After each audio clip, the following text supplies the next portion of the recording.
বিসমিল্লাহির রহমানির রহিম।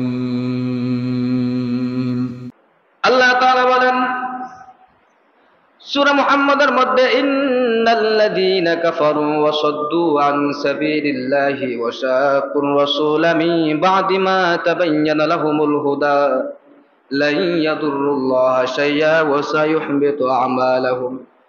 ইন্নাল্লাযীনা কাফারু, যারা কাফের, ওয়া সাদ্দু আন সাবিলিল্লাহ, হক পথ সৎ পথ থেকে এবং যারা বাধা দেয়, আন সাবিলিল্লাহি ওয়া শাকুর রাসূলা মিন বা'দি মা, আমার আল্লাহ রাব্বুল আলামিন তাদেরকে হেদায়েত দেওয়ার পর, সৎ পাওয়ার পর, সৎ পথ অবলম্বন করার পর, রাসূল সাল্লাল্লাহু আলাইহি ওয়াসাল্লামের মাধ্যমে হেদায়েত প্রাপ্ত পথ পেয়েছে, সৎ পথ পেয়েছে।